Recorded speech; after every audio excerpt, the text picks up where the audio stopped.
Noon live broadcast. I believe today is the 19th of March. I hope everyone had an amazing weekend. Actually, I think today's this is the 19th, and tomorrow is, I think, the first day of spring here in the United States. I think it's this first day of spring everywhere. So hopefully you guys are all getting ready to enjoy the change of the season, if the season is going to be changing warm wherever it is you are tuning in from. Remember, our live broadcasts are changing this week. We are only live broadcasting here Mondays and Wednesdays at 3 p.m. Central Standard Time, and then we'll be doing a live broadcast most Fridays at 3 p.m. on the other page. However, Michael will be out of town this Friday touring some colleges with Logan, so we will not have a live broadcast on Friday over on our IF Keto Family Life page. So just a little updates for those. But welcome if you are joining us live today. Always appreciate you guys being here. If you wouldn't mind, take a second to please leave me a comment in the comment section. That way I know you are here and we can have more of a dialogue back and forth. Always feel free to put your questions and comments in, and I will address all of that at the end. If you are new, my name is Diane, and for the past 25 years I've been helping women find nutrition plans and fitness programs to help them look and feel their best and live their most authentic life. And we are doing that here in this community via intermittent fasting and living a keto-like lifestyle.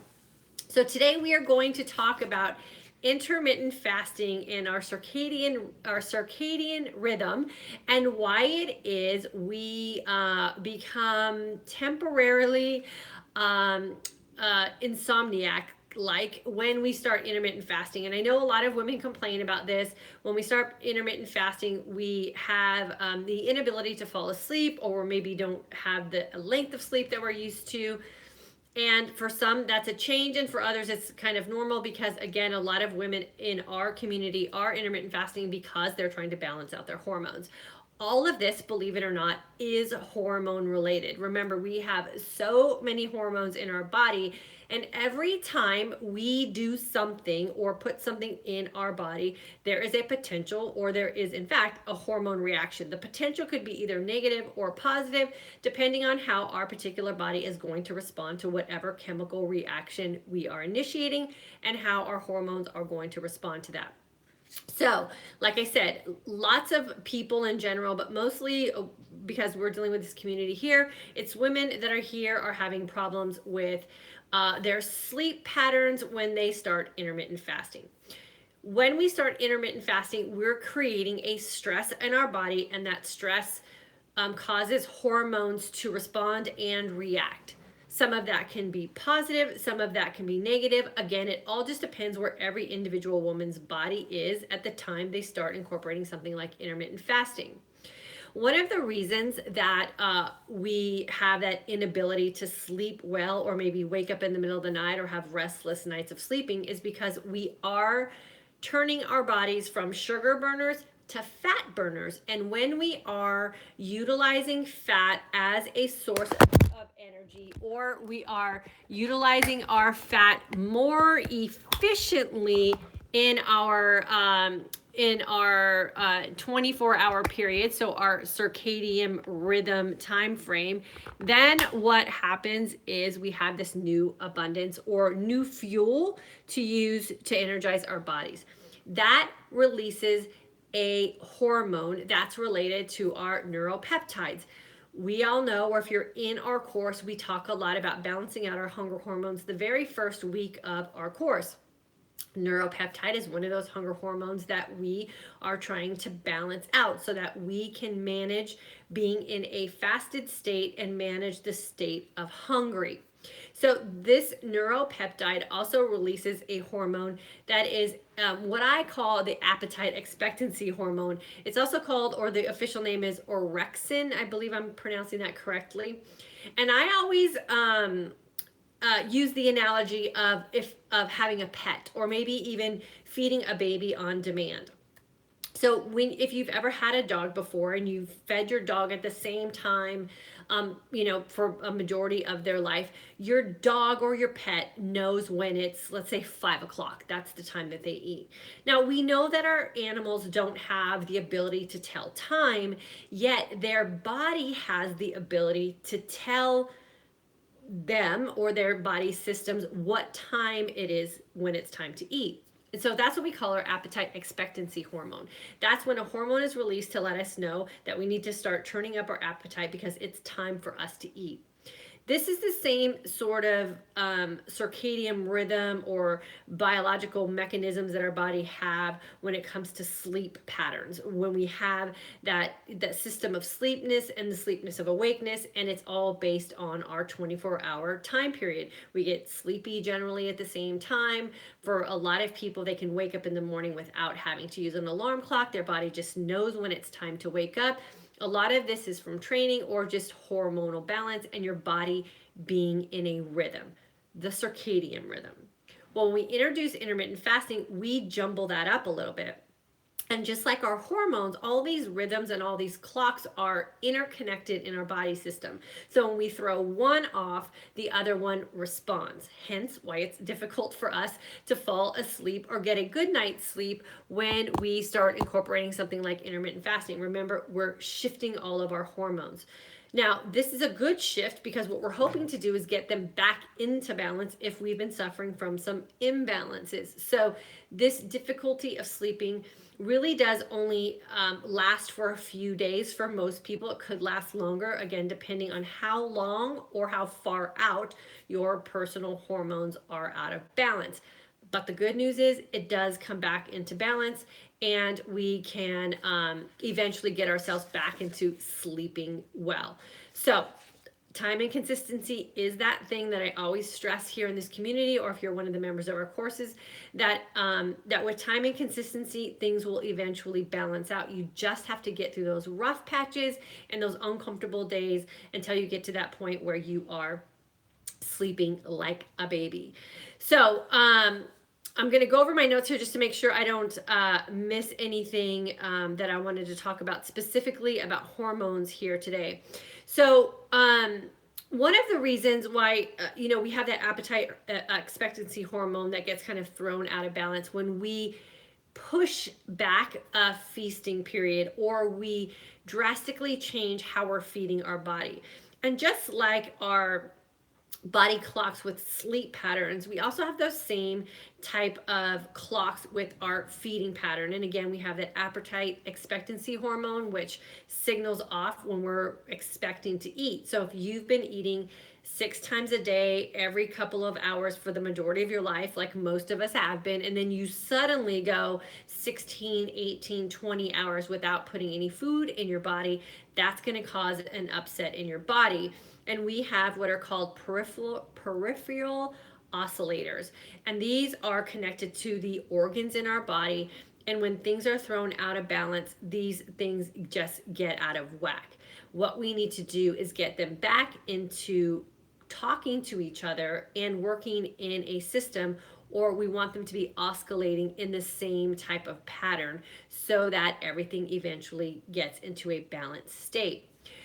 So here's where, again, I have to emphasize that time and consistency are key to your success with something like intermittent fasting.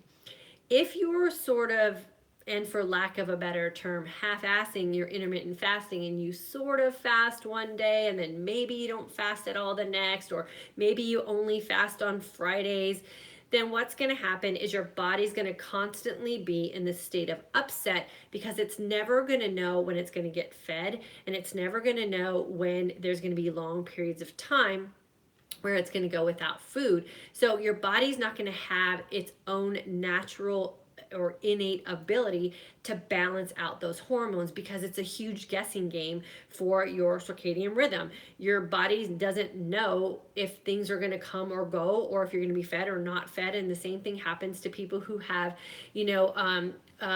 inconsistent like work schedules or sleep schedules. Your hormones are completely out of balance because your body doesn't know when it's going to rest again. Same thing happens when you start intermittent fasting, which is why I strongly recommend that you get yourself on a system, especially that you really do your best to work off a clock. And you say, I'm going to fast for X amount of hours. I'm going to break my fast at this time. I'm going to feast for these many hours, and then you start the cycle again. This is really important in the beginning because we do want those peripheral oscillators to regulate one another and know how not all of those systems to feed off each other and bounce off each other in a state of balance. So this is why fasting for a set amount of time, feasting for a set amount of time, and then making sure that you're consistent with it while you're going through these beginning phases so that you can balance out and hormonally you feel in check. Remember, our emotions are hormonally connected to all of this as well. So if we fast good for one day and then don't fast good for a couple days and then try to fast again, we're always in that fight or flight type of feeling emotionally because we're feeling like we're failing and the sense of hungry doesn't feel good. You're going to go back to that inability to get sleep. Oh, you guys, I am so sorry. My phone keeps falling off my iPad. Hold on just a second. Hopefully this will be the last time I have to put it up there and you have to see my arm like that. Okay, so this is why consistency is super key, because we want to make sure that we have the best opportunity to be successful with what we're trying to do with getting everything in balance. So putting something on your calendar, following a good fasting clock, following a good feasting clock, knowing that within a 24-hour period, you want to have enough time to get yourself into that clean fasted state so that you have the opportunity to benefit from what you're going to do in your feasting window. I don't know why that keeps falling off. Hopefully it'll stay on and we'll jump off really quickly so it doesn't fall off again. So here's the good news about your circadian rhythm and what you're doing with your intermittent fasting. They work well together. They're designed to work well together. We really are designed to have our body system be in a fasted state. We've talked about all the benefits of what intermittent fasting can do, and our body works well when it has its own resources to rely on to get through its day. Not food. We don't necessarily need food to get through our day. We really want to tap into the resources that our body has stored up on itself. So one of the other things that I wanted to share with you guys, which I think is fascinating, especially with this community of women here who are so, we all seem to be suffering with the same sort of things at the same stage in life. And I know for me, it was a big shocker when I was diagnosed with a pre-diabetic state and insulin resistance. One of the key components, again, hormonal balance is what we're trying to achieve here, is that melatonin and insulin work either with each other or against each other. And this is where intermittent fasting and living a keto-like lifestyle can really help with what we're suffering as far as inconsistent sleep, or our ability to fall asleep when we're trying to hit the bed, or get a good night's sleep without waking up several times throughout the night. And that is that when our melatonin levels increase, this leads to a down regulation of insulin secretion. So we've all heard about the fact that getting a good night's sleep really does help us with managing our weight and reducing body fat. We need to get our sleep. We need those melatonin levels to be high. That's the stuff that helps us sleep, the hormone that helps regulate our sleep. And when our melatonin levels are high, our insulin is low. So if we're getting inconsistent sleep, or we're having some of those insomnia type of bouts that we tend to have when our other hormones are out of balance, then that is a natural reaction for our insulin to be increased. That's when we start to run into some problems.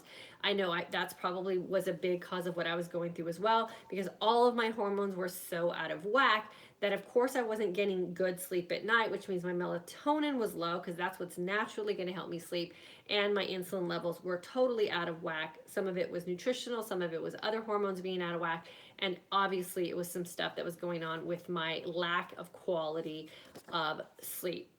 So what can we do to fix all this? Again, it's a simple concept. Time and consistency, and practicing good, clean, long fast, and feasting well with a keto-like lifestyle so that you can keep your carbohydrates at a level that are not going to spike a bunch of insulin, so you have a bunch of insulin running around in your body that you're not able to manage well.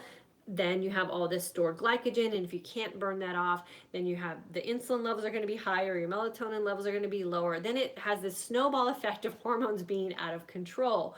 And it seems that intermittent fasting is the be all end all cure for a lot of these issues that we're having. So if you're new to intermittent fasting, you need to just trust that everything will balance out if you are consistent and you are fasting for a long enough period of time that your own personal body's hormones will balance out.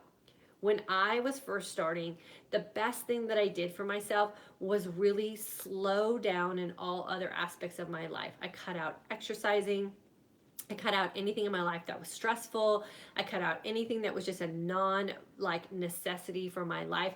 And I really did focus on honing in on getting that good, clean fast, getting that nutrient dense feast in my body, and doing that for a long enough period of time until I started seeing the positive effects of my own body. And I saw those through just the changes in my sleep patterns. I saw it through the changes in my mood. I saw it in the changes in which my body started to just change the way it looked and the way it felt.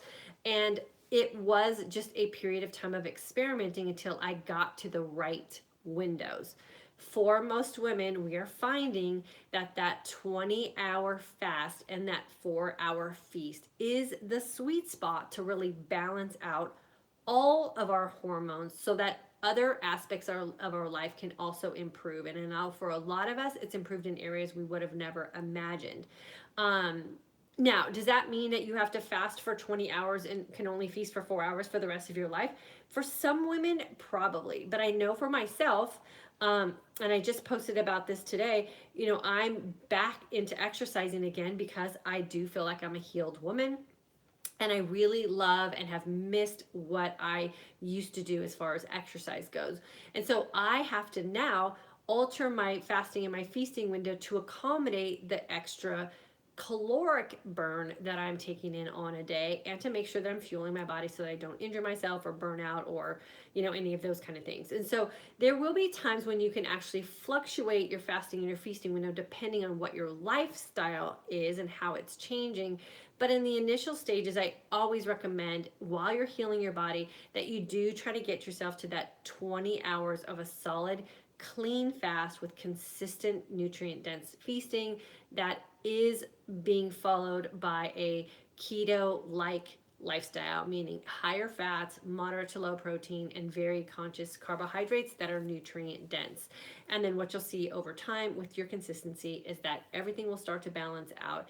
And then you'll get to do what most of us in this community are doing, and that is a whole lot of nothing and having the opportunity to embrace everything. I know for Michael and I, we are getting some really deep sleeps when we get to sleep. We may not always get the 8 hours that we hope to get. We're a busy family. We have busy kids and we have a busy life. And so there are times when our sleep is a little shorter than we would like it to be. But I know even like last night, because we're coming off of spring break and we're trying to adjust our circadian rhythms again and get back into some good sleep patterns. I only got about 5 hours of sleep last night, and I feel fantastic today. And had a workout this morning. I have a workout scheduled tonight, and we're getting back into our good feasting and fasting windows today as well. Again, coming off of spring break, and that's what we do. We adjust our lifestyle according to what's going on in our life.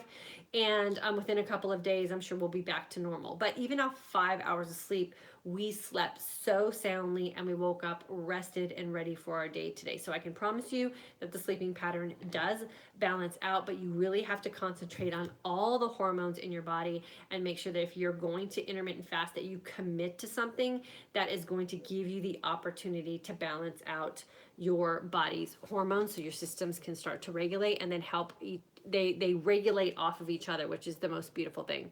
Okay, so let me come over here on YouTube. And YouTube, I totally apologize for the fact that you've fallen down so many times today. Michael and I always try to make sure that we have you secure in your spot, but some days it just doesn't work, so I apologize for that. Amy from Maryland, I look forward to joining the April class. Oh, I'm excited to have you join us, Amy. Thanks for jumping in with us. And there you go, you fell again. Oh my gosh. Okay, I'm just going to hold you, YouTube, and Facebook. I'll be over there in just a second. I'm sure it's super violent on your end, and I'm so sorry. Ida, hello. Glorimar, hi from Massachusetts, new to keto and IF. Awesome. 1 week in. Keep us posted. Nikita from Washington, alumni, loving your IF lifestyle. Awesome. Terry from Montana. I've been sleeping somewhat better for sure. Awesome. So just stick it out. That's the best advice I can give you, is to stick out what it is you're doing with your fasting and your feasting, and make sure those hormones stay balanced out. Okay, let's see what else we got here. Terry Lalia, I think is it Layla? I think. Hello from Finland. Just recently started learning about IF and have been following you with great interest. Oh, awesome. I hope you're going to join our course soon. We go deeper into this stuff in our course for sure, and try to help you more individually inside the course. Cindy, hello. Molly from the March group. Molly, good to have you with us today. Or Holly, sorry. Good to have you with us. Patricia from Spokane, Washington. Wow, this is interesting. Awesome. Glad you like it. Lori, glad to catch you live. Great, much needed topic. Yeah, I know. The sleeping thing is a trip for sure. And it's amazing. It's amazing how interconnected all of our hormones are to each other. And if one's off, it just throws its partner off. It's sort of like the bicep, tricep kind of, thing where, you want to make sure that you're working both muscles together. So one's not out of balance. I mean, we'd hate to have big biceps and wimpy little triceps. We want to have a balanced body. And the same thing holds true with our hormones. When one is off, there's a reactionary thing that happens to its partner hormone. And in this case, it happens to be melatonin and insulin, and who knew, right?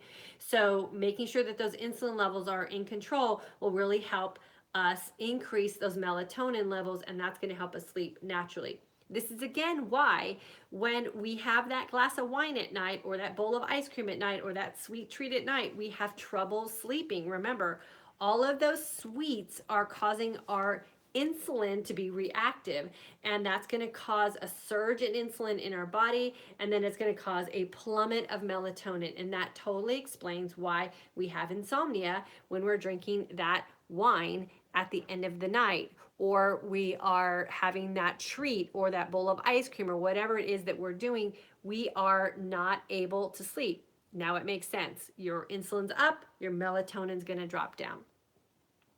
Let's see. Are melatonin supplements a good thing to add? Do we lose production of melatonin as we age? Lori Ann, that's a good question. It seems like we lose production of most hormones as we age. I would say if you're having problems sleeping and you've tried all things, it might be worth it for you to try some melatonin. It doesn't work for me at all. I almost felt like it made my insomnia worse when I tried to add in melatonin. So I would say for me personally, I'm going to focus on just keeping my keto-like lifestyle really in check and not kid myself about that late night glass of wine or that late night bowl of ice cream, and just know that if I do have a glass of wine at night, I can't beat myself up for having a bad night's sleep. It's just the cause and effect of making that kind of decision. So I would say give it a try and see if it works for you.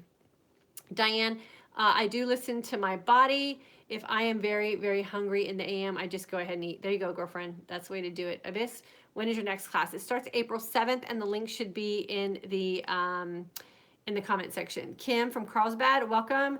I started doing this week at 16 hours. Is that good to start? That's a great place to start for sure, Abyss. Terry, I plan on adding 1 extra hour of fasting each week until I get to 20. I think that should be good for me to do. Yep, sounds great.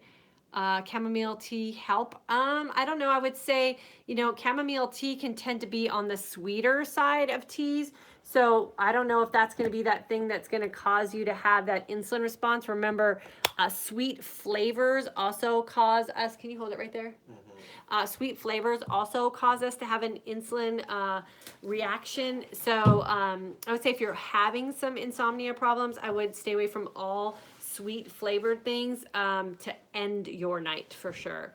Just drink some sparkling mineral water or some mineral water. How your class works and what should I expect to learn? It's an online course. It runs for 3 weeks. You're going to learn everything you need to know about your body to be successful at intermittent fasting and living a keto-like lifestyle for sure. Kim, ice cream has the same effect as wine if late. Yep, sugar. Your body doesn't differentiate at all. I can eat at 3 p.m. and the next day at 3. How many days do this? I say fast any day you want to look and feel your best is my best advice. Tina from South Carolina, in March class and learning so much. Sleep has eluded me for years. Hope is in the future. Yeah, I think it is. Give it a shot for sure. Might join in April. What about heated water with lemon? Any negative effect? Lemon will take you out of a fasted state for sure. Amy, can we drink the occasional glass of wine or two? Yeah, you can do whatever you want. You just have to know that whatever decision you make is going to have a reaction in your body. So the best wine to consume, which has the lower sugar, I don't know, amount, I guess would be in it, is a Pinot Noir. And there's a really good one by Kim Crawford from New Zealand, which is very smooth. You can just tell that it doesn't have a lot of sugar in it. So that's a good wine to drink in the evening. I would say I always recommend flanking wine with water too. So water, wine, water kind of thing, and just test it out and see how you feel. But just know anything that you're going to put in your body like that is going to make you not feel as great as if you didn't, is the best advice I can give you.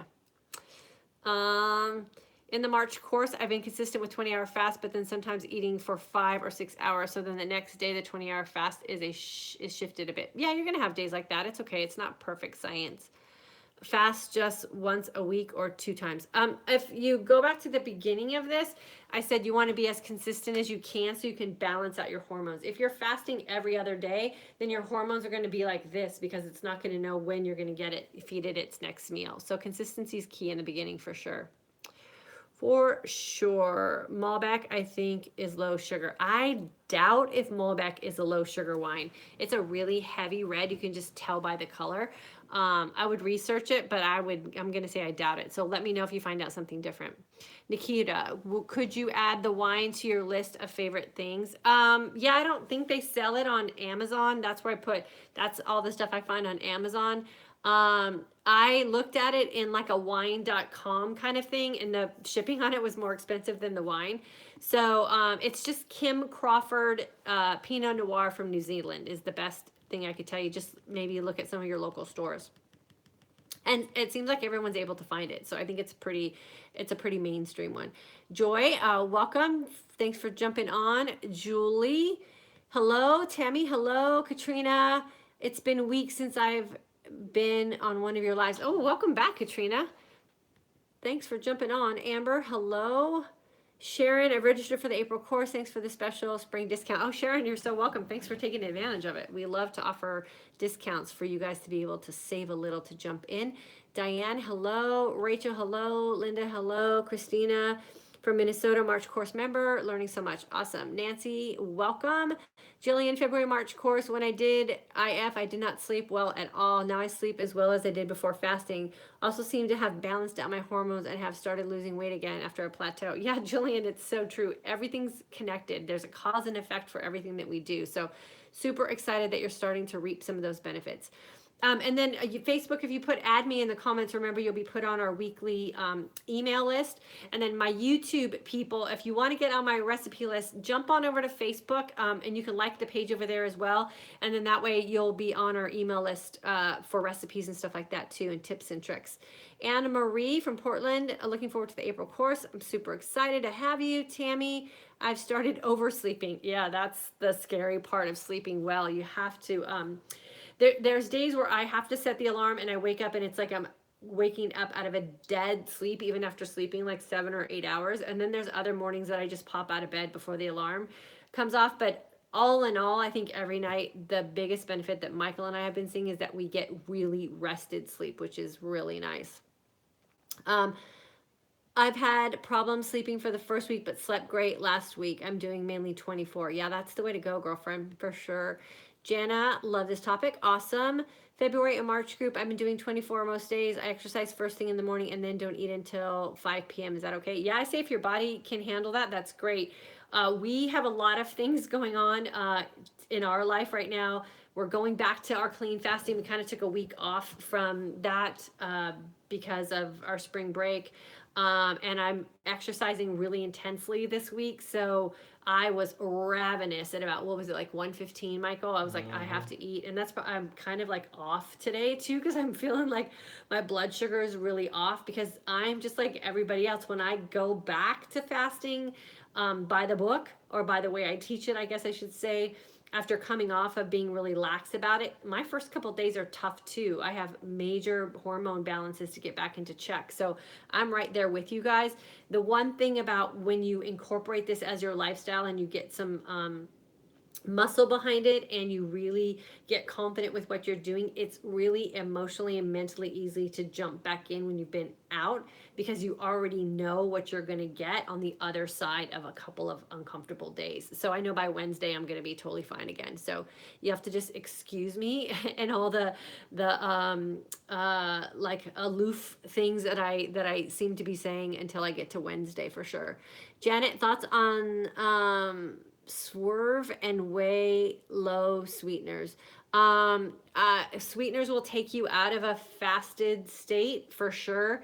And I say once you get down to where you're a good 20 hours fasting, 4 hours of feasting, you really don't need a lot of sweeteners because you're going to be more concerned about just eating real food. Diane, sadly, a month later, he slipped, hit his head, and passed away. Oh no, what was that? Did I miss something?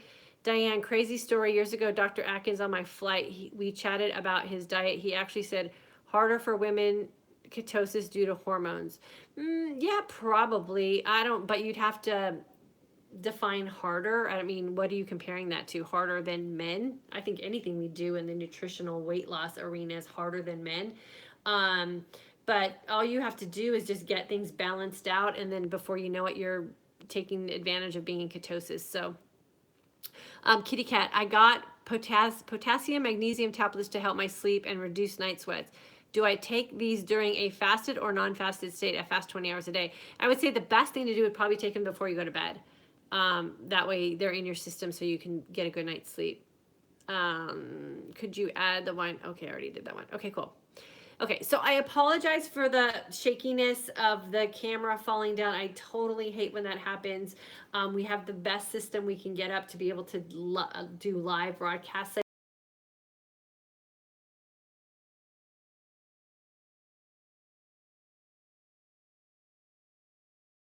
Caused all that to happen today, and I'm sorry I'm a little bit out there. Like I said, we are going back to hardcore fasting today, and I had a really intense workout this morning. I'm getting back into my running, and so I feel a little bit brain dead today. Hopefully when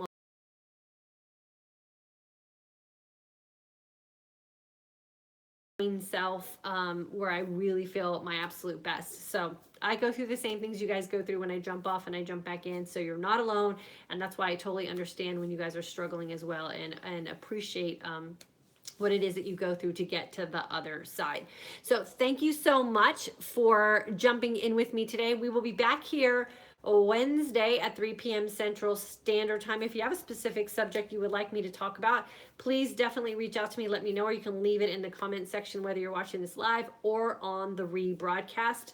We do still have our spring discount price up. So if you guys want to join in for our April class, I say do it soon, because that price will be coming down. We'll be going to our regular price probably in the next day or so. So take advantage of that spring discount. We have it there for you guys to take advantage of. And then we'll see you on Wednesday. If I don't hear anything from you, I think we might talk a little bit more about insulin and how it affects our body on our live broadcast on Wednesday. Thanks so much, you guys, and I will see you next time.